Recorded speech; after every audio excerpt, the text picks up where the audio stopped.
예, 여러분 반갑습니다. 예, 어, 한동안 유튜브를 안 올린 것 같은데, 예, 못 올린 것 같은데, 예, 오랜만에 어, 영상을 하나 만들어 봅니다. 꾸준하게 좀 올려야 되는데, 그죠? 예, 죄송스럽고 오늘은 제 얼굴이 안 나옵니다. 예, 여러분들이 편안하게 소리 듣고 화면 보시면 되겠습니다. 오늘 왕 기초 공부에서는 오행의 관계를 앞전에 제가 설명을 해드렸고, 어떻게 서로 생각하느냐, 이 관계에 대한 것을 전체적인 것을 설명을 드렸고, 이제 오늘은 그 중에서 수생목이라는 부분을 이렇게 따로 한번 생각해 보는 그런 시간을 하겠습니다. 요 수생목이라는 걸 가지고 조금 보완을 하고 좀 깊이 있는 공부를 하기 위해서 늘상 우리 사주왕 기초 공부에서 했던 거를 수요일 날 실시간 저녁에 실시간 방송에서 조금 살을 보태고 또 질문도 받고 또 살을 보태고 해서 공부를 좀 이어가는, 예, 그런 식으로 공부를 하겠습니다. 그래서 여러분들이 요 영상을 보시고 좀 궁금한 부분은 수요일 저녁에, 예, 들어오셔가지고 조금 보충을 하셔도 좋겠다 이런 생각이 듭니다. 예, 우선은 오행이라는 것은 우리 뭐 간단하게 이야기할 때는 보통 뭐 물질로 비유하면, 그죠? 이 세상에 존재하는 걸로 비유를 하면 뭐 목은 나무고, 그죠? 화는 불이고, 토 흙은 토 이렇게 하면 되고, 그다음에 뭐 이런 바위 이렇게 하나요? 쇠 이렇게 하면 되고, 또 물이라면 보통 오행을 이렇게 표현합니다. 이렇게 표현하고는 이것이 목화토금수가 아니다. 목화토금수라는 것은 뭐 이런 물질로 이야기하는 것이 아니다. 이렇게 이야기하는 또 분들도 많이 있습니다. 그래서 이거를 이렇게 표현하지 마라 또 이야기하고 주장하는 분은 많이 있죠. 그런데 뭐 아주 고대에서는 목화토금수라는 이것조차도 이 기본적인 거죠. 이 자연에서 있는 이것에 비유하지 않았겠습니까? 그게 점차 우리가 사상적이나 사회적 철학적 가치를 얻으면서 오행이라는 것으로서의 서로 관계성이나 이런 것들을 체계화했을 테니까, 아마 처음에 시초가 된 것은 오행의 관계에서는 이런 물질적인 것이 시작이 되었겠죠. 그죠? 이 존재하는 것을 먼저 생각하고, 그리고 나서 이 사상적 체계를, 예, 구체화했다고 보이겠죠. 그죠? 네, 그게 좀 더 맞지 싶습니다. 그래서 이 오행이라는 것 서로 간에 뭘 하느냐고 앞전에 이야기했냐면 생극의 관계가 있습니다. 이 생극의 관계에서 여러 가지 이제 그 관계성들이 나타나게 되는데, 아마 뭐 사람도 마찬가지고 우리가 우주라는 이 뭐 큰 부분에서도 이 오행이라는 것에 관계성을 벗어나지 못한다. 음양오행의 관계성을 벗어나지 못한다. 이렇게 여겨서 한다면 인간도 결국은 이 오행의 그 모양 안에서 있겠죠. 그래서 오행이 얼마나, 어떻게 서로 간의 균형을 잡고 있느냐를 따라서 인간의 삶도 그 범주 안에서 대략 이야기가 되겠죠. 그죠? 예, 그 중에 하나가 이제 우리가 오늘 봐야 되는 것은 이 오행의 관계성 속에서 수생목이라는 이 한 부분만 떼가지고 이 수생목이 이루어지는 관계는 과연 어떻게 될까라는 것을 조금 생각해 보는 그런 시간입니다. 수가 목을 갖다가 이렇게 생한다 하면 우선 생각하는 하기 쉬운 것은 수가 일방적으로 목을 생한다라는 관계로, 수생목이라는 관계로 무조건 수가 목을 생한다 이렇게 관계를 우리는, 예, 먼저 생각을 하기가 쉽죠. 물이라는 것은 일방적으로 목을 생하는 관계로서만 이렇게 생각합니다. 예, 근데 이제 생각을 조금 바꿔서 조금 다르게 생각을 해보죠. 이 수라는 것은 우리가 목을 갖다가 이렇게 생하는 것이 자연스럽다고 느끼지만은 실제로는 이 수가 목을 생하는 게 자연스럽지가 않습니다. 상당히 어렵다 이렇게 보는 거죠. 이게 쉽지 않습니다. 쉽지 않은 관계입니다. 이게는 일방적으로 수가 목을 갖다가 생할 수 있는 어떤 조건, 그 조건이 구비가 되어야만 수가 목을 생할 수 있습니다. 이거는 수라는 것은 우리가 크게 나누면 아래에 있고 가장 모여서 움직이지 않으려고 하는 것이 수가 되거든요. 그래서 이 수가 목을 갖다가 이렇게 올라가면서 목을 갖다가 생한다는 이 관계는 예, 엄청난 에너지가 많이 필요합니다. 이 어떤 에너지자 하면 수는 보통 모이고 모여서 정지해 있는 것이 수거든요. 그래서 가장 음적인 것은 음들이라는 음체는 늘상 모이는 걸 좋아합니다. 그래서 우리 동물들도 좀 약한 것이나 좀 작은 것들은 대략 무리를 이루는 걸 좋아하죠. 그래서 뭐 벌레도 마찬가지고 뭐 혹은 우리 뭐 아프리카 이럴 때 그 풀 뜯어먹는 초식 동물들은 대략 무리를 이루죠. 근데 사자라든지 좀 큰 동물들은 무리의 그 개체 수가 작습니다. 적습니다. 여기서 우리가 수라는 것은 대략 그 음이기 때문에 음의 모양은 약하다, 유약하다 이렇게 보는 거죠. 그래서 이것은 원래 그 습성은 모이는 것을 좋아합니다. 그래서 그대로 있다 하면 이게 가공성을 주지 않으면 모인 것이 쪼개어지지 않습니다. 쪼개지지 않는다는 거죠. 그래서 흩어지지 않거든요. 그래서 무엇이 필요하느냐 하면 상대적으로 있는 이 화의 작용이 필요합니다. 이 화의 작용을 수가 어떻게 가져오느냐에 따라서 수가 움직이는 모양이 달라집니다. 이 수라는 것이 화를 어떻게 얻느냐의 관계죠. 그래서 수가 화를 보고서 가는 것과 그 다음에 수가 바로 화를 얻는 것과는 그 동작의 모양이 수가 목을 생하는 모양이 굉장히 달라지는 겁니다. 그래서 좀 쉽게 이야기하자면 수라는 것은 필수적으로 목이라는 것에 작용을 하려고 하면 반드시 어떤 작용이 동반되어야 되느냐 하면 화의 작용이 동반되어야 됩니다. 이 화는 어떤 작용을 하느냐 하면 이 화는 이 수를 모여 있는 정지해 있는 이 수를 쪼개는 작용을 하게 되는 것입니다. 그래서 화가 수를 갖다 어떻게 쪼개느냐에 따라서 수가 목을 생하는 수생목의 관계가 원활하게 됩니다.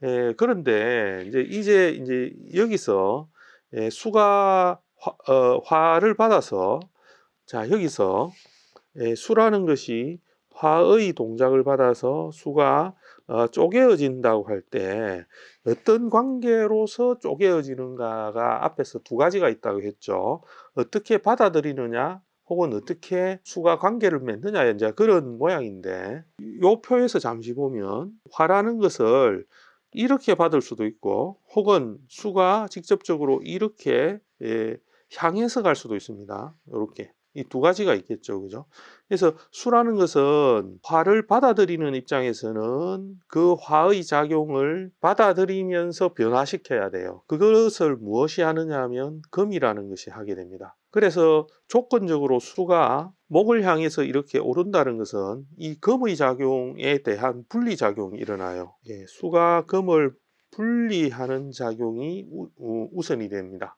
그렇게 할 때 목으로 갈 수 있는 조건이 만들어져요. 이거를 분리하지 않으면 금을 떠나지 않으면 수는 목으로 가기가 어렵습니다. 그래서 수라는 것은 목을 생하는 조건에서는 우선적으로는 첫째로는 화의 작용을 우선하는 겁니다. 화를 어떻게 받아들이는 거죠. 거기에서 금을 분리하는 작용이 두 번째가 되는 거죠. 금과의 분리. 자, 그러면 1번에서 화의 작용을 우선한다 했을 때는 그러면 이렇게 되는 거죠. 수가 화를 보고서 움직이는 것에서 무엇이 생기느냐? 목이 생긴다는 겁니다. 그렇다는 것은 화가 없으면 수는 목을 발생하지 않는다고 되겠죠. 그래서 이거는 조건식이 되는 겁니다. 이게 화가 있어야 수가 목을 생한다는 조건이 되겠죠. 이 말은 우리가 그냥 육친적인 걸로만 대입을 하면 예를 들어서 수일관들은 화라는 이 육친은 보통은 재성이죠. 그죠? 재성인데 이 재성을 바라보고서 움직일 때 무엇을 자동으로 일으키느냐 하면 목을 자동으로 일으키는 수생목의 작용을 하게 되는 겁니다. 그 작용이 결국은 수가 화와 응대되는 그 모양을 나타내는 거죠. 그래서 수생목이라는 이 관계에서는 이 화의 작용이 우선은 제일 첫 번째 작용이 됩니다. 우선되는 작용입니다. 여기서 금과의 분리가 되는 것도 금이라는 것은 자동적으로 수를 만나게 됨으로써 금의 동작이 금의 작용이 이제 모든 그 과정을 마무리 지으려고 하거든요. 마무리 짓는다는 것은 활을 얻어 가지고 이렇게 아래로 내려왔던 동작을 수를 만남으로 해서 이제 그 동작에서는 활을 수에게 희생해 줘야 되는 거죠. 그러니까 자기 자신을 내어 줘야 되는 겁니다. 자기 자신이 품고 있던 것을 내어 줘야 되는데 그 작용을 해야만이 수가 목으로 가는 작용을 하게 됩니다. 그러니까 수라는 것은 금으로부터 얼마나 그 작용을 에너지를 받느냐에 따라서 목을 형성시킬 수 있다는 것을 뜻하겠죠. 그냥 단순하게 화라는 것은 수에 일방적으로 잘 오려고 하지 않습니다. 화는 수하고의 관계에서 수를 수한테 무조건 화를 주려고 하지 않아요. 그게 쉽지 않은 거죠. 그죠? 예, 그런 관계가 있기 때문에 수라는 것이 목을 생하는 조건에서는 이런 작용이 아주 중요하게 작용을 하는 겁니다. 예, 그러다 보니까 목이라는 것도 결국은 수라는 작용이 움직일 때 비로소 이것이 드러나게 되죠. 목은 이것이 드러나게 되는 것이기 때문에 이렇게 수가 목으로서 모양을 바꾸어서 변형해서 이렇게 나올 때는 없는 것에서, 그죠? 여기서는 모여 있는 것에서, 혹은 감추어져 있는 것에서, 혹은 정지해 있는 것에서 모양을 변형해서 드러내 줘야 되는 것의 모양이 목이 됩니다. 그렇기 때문에 목이라는 것의 그 성향도 수로부터 분리되어서 나오는 에너지가 되는 거죠. 근데 수라는 것은 상당히 뭉쳐져 있기 때문에 뭉쳐져 있고 정지하고 무겁기 때문에 목이 수를 끌어당기려 하면 굉장히 어려움이 있습니다. 그러므로 이 조건에서 수생목이라 하는 이 동작은 이 동작은 상당히 상호관계에서는 편안하게 이루어지는 관계가 아니라는 거죠. 그렇기 때문에 수라는 일간, 뭐 일간이라 해도 상관없습니다. 이 수라는 일간이 목이라는 것으로서 이렇게 이루어냈다는 것은 상당한 어떤 노력이 가미가 된다는 것이고, 이 노력이 있다는 것은 어떤 것이든지 혁신할 수 있는 에너지가 돼요. 혁신하고 새롭게 한다는 의미가 됩니다. 모양을 완전히 탈피해서 어떤 새로운 모양을 갖춘다, 이런 것들도 이 수생목의 의미에 다 들어가게 되는 것입니다. 이 이면에서는 수생목을 하는 이 이면에서는 반드시 또 필요한 게 있거든요. 모든 그 기운은 다 마찬가지인데 이쪽에서 이렇게 가든지 이렇게 가든지 이렇게 가든지 이렇게 가든지 모든 그 오행들의 움직임에서는 사행들이죠. 움직임에서는 여기에서는 다 이 토가 개입이 되게 되어 있습니다. 예, 그래서 이 수생목에서의 또 토가 어떻게 개입되는가는 아주 중요한 문제가 되죠. 이거는 토가 하는 것은 여기서는 목의 형질을 이루게 됩니다. 목의 모양을 잡아주는 거죠. 그죠? 모양을 이룬다. 이렇게 됩니다. 그래서 이런 관계가 형성이 되는 것을 이제 육친 관계를 가지고서 대입을 해보는 겁니다. 수라는 것은 화라는 것을 보아야 된다는 개념은 육친을 가지고만 간단하게 보면 아까 말씀드렸듯이 이것은 재성이 되겠죠. 수라는 것은 돈이 된다 하면 목을 일으킬 수 있는 바탕이 됩니다. 이 말이 되겠죠. 예. 그래서 쟤를 보고서는 수들은 돈이 보이는 계절에 태어나거나 돈을 갖다가 볼 수 있으면 수들이라는 것은 늘 편안하게 있지를 못해요. 그러면 화라는 것을 내가 사주 안에서 많이 얻어 있는 수라고 한다면 그 수들은 그 자체가 벌써 안정이 되어 있지 않은 것입니다. 수라는 것이 안정이 되려고 하게 되면 수는 원래 안정을 얻는 것은 어떤 것을 통해서 안정을 얻느냐 하면 수라는 것은 맨 아래에 있기 때문에 아래에 있기 때문에 이거는 정지입니다. 정지 혹은 모임, 그죠? 이게 원래는 수가 가지는 안정이거든요.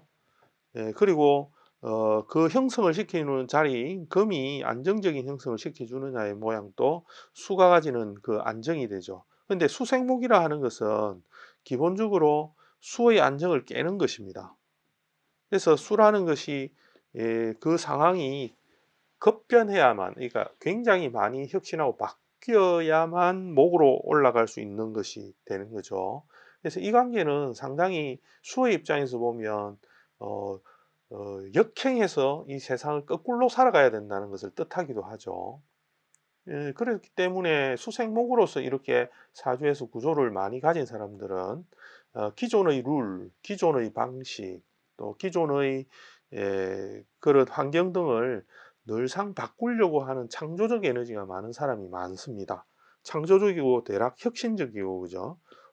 혹은 저는 이렇게 이야기하는데 뭐 영모지향성이다. 예, 그렇게 이야기도 하는데 좀 이렇게 방골 기질이 있다. 뭐 이렇게도 하는 정도로 아주 그런 혁신적인 생각이나 아이디어도 많고 좀 적극적인 어떤 그런 에너지들을 가지는 사람들이 굉장히 많습니다. 스스로는 굉장히 노고롭죠. 노고롭고 사서 고생한다 이런 거 있잖아요, 그죠? 사서 고생한다. 예, 이런 것들이 바로 이제 이 수가 목을 생하는 이 관계 때문에 모두 이루어지는 이야기가 됩니다. 예, 이거를 잘 생각해 보면 임수도 있고 우리가 개수도 있잖아요. 임수가 또 목을 생하는 거하고 개수가 목을 생하는 게 다른데 그래도 어쨌든 기본적으로 이 수생목의 관계는 수가 하루 가려는 동작이 우선이 되고 그리고 금이라는 것과의 관계에서는 목으로 가려기 위해서는 금을 떨궈내는 과정, 즉 금을 바꿔야 되는 문제가 있습니다. 금이라는 것은 원래 딱딱하고 야물고 자기의 형체를 바꿔내려고 하지 않은 존재가 되기 때문에 그것을 변형시켜서 목으로 간다는 것은 수에게는 굉장한 고통이 됩니다. 수에게는 굉장히 어려운 일이 되나 이제 수들은 또 그것을 할 수가 있죠. 그죠? 그런 것이기 때문에 수들은 보통 부모의 언저리를 떠나고 벗어나서 자기 것을 이루려고 하는 에너지가 많다는 거죠, 기본적으로. 하여튼 그런 것들이 바로 이 수생목의 모양새가 전반적으로 됩니다. 그래서 오늘은 여러분들한테 간단하게 그죠? 요 부분에 대해서 언급을 했고 제 블로그에 아마 수생목에 대해서 제가 요 오늘 이야기한 부분을 간단하게 제가 정리한 글을 올려놨습니다. 여러분들이 거기서 다운을 받으시고 편안하게 한번 읽어보셔도 됩니다. 내용을 간단하게 했으니까 여러분들이 살을 좀 붙여보세요. 붙여보고 수요일 날 저녁에 이 수생목에 대해서 뭐 계절적인 거나 혹은 사주 뭐 볼 수 있으면 사주도 보고 혹은 뭐 계절을 가지고 좀 이야기해 보기도 하고 다양하게 해서 수생목이 좀 어떨까 이런 것들 같이 한번 고민해 보는 그런 시간을 가지도록 하겠습니다. 그래서 오늘은 한 요 정도로 수생목에 대해서 두서없이 두서없이 이야기를 말씀을 드렸습니다. 여러분들 참고로 하셔가지고 찬찬히 이렇게 명상을 해보셔도 좋고 한번 생각을 해보시기 바랍니다. 예, 또 다음 시간에 뵙겠습니다.